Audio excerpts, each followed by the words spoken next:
भाजपा प्रदेश अध्यक्ष एवं पूर्व मुख्यमंत्री बाबूलाल मरांडी लगातार हेमंत सरकार पर हमलावर हैं। श्री मरांडी आज साहेबगंज में भाजपा जनजातीय मोर्चा द्वारा आयोजित मोटरसाइकिल रैली में शामिल हुए। श्री मरांडी ने रैली का शुभारंभ भोगनाडीह में अमर शहीद सिद्धो कान्हू चांद भैरव की प्रतिमा पर माल्यार्पण कर किया। इस अवसर पर अनुसूचित जनजाति मोर्चा के राष्ट्रीय अध्यक्ष सांसद समीर उरांव, मोर्चा के प्रदेश अध्यक्ष एवं पूर्व विधायक शिवशंकर उरांव भी उपस्थित थे। रैली से पूर्व साहेबगंज में मीडिया से बात करते हुए भाजपा प्रदेश अध्यक्ष एवं पूर्व मुख्यमंत्री बाबूलाल मरांडी ने मुख्यमंत्री के बयान पर पलटवार करते हुए कहा कि मैं अपने परिवार की आने वाली पीढ़ियों को कहूँगा कि मजदूरी करके पेट भर लेना, लेकिन शिबू सोरेन और उनके परिवार की तरह मत बनना।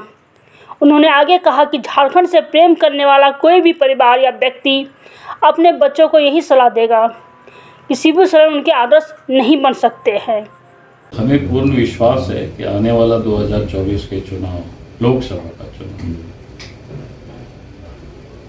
केंद्र में फिर से नरेंद्र मोदी जी देश के प्रधानमंत्री बनेंगे। झारखंड के 14 में से 12 सीट तो एनडीए के पास है, 2 सीट राजमहल और चाईबासा, एक जेमे में कांग्रेस के पास।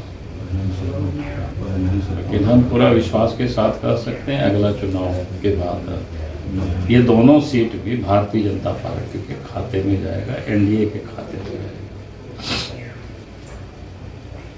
कल सीएम आपके बारे में बोल रहे थे कि ये शिबू सोरेन बनने का प्रयास कर रहे हैं संथाल प्रोग्राम में। सर इस पर क्या कहेंगे? देखिए, पहली बात तो मैं ये कहूँगा, हम तो छोड़ दीजिए, हम अपने खानदान में आने वाले पीढ़ियों को भी मैं यही कहूँगा कि कम से कम शिबू सोरेन के परिवार मत बनना। मैंने जिस व्यक्ति ने इतना झूठ बोला, इतना लूटा, झारखंड वासियों को इतना ठगा, तो मैं वैसा, हमने कहा कि हमारी बात तो छोड़ दीजिए, हम आने वाले पीढ़ियों को भी कहेंगे कि हमारे परिवार में कम से कम उस परिवार जैसे मत बनना।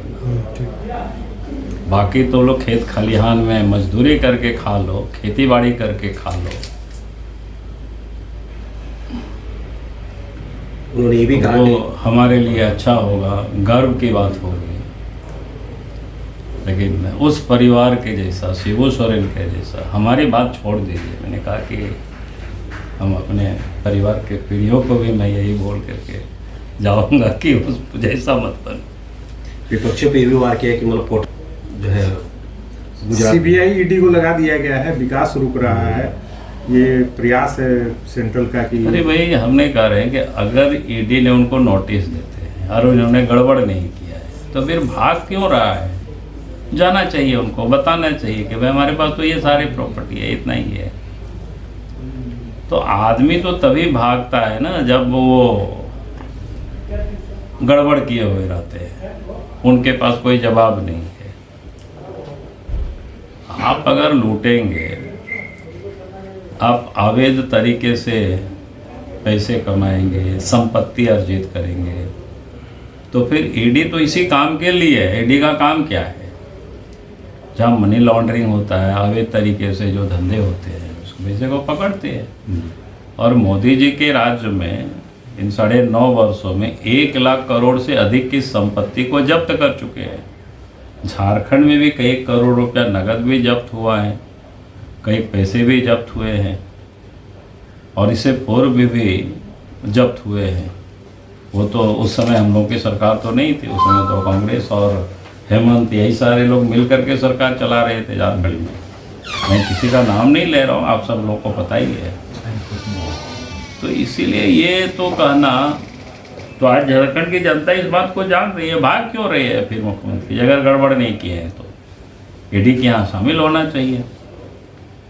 हमने तो ईडी से भी मांग की है। तो भाई, अगर आप 5-5 बार एक संवैधानिक पद पर बैठे हुए व्यक्ति को नोटिस दे रहे हैं, हाजिर नहीं हो रहा है, ये तो कानून की भी अवहेलना कर रही है, इग्नोर कर रही है, यानी अपने आप को कानून से भी बड़ा मान रहे हैं।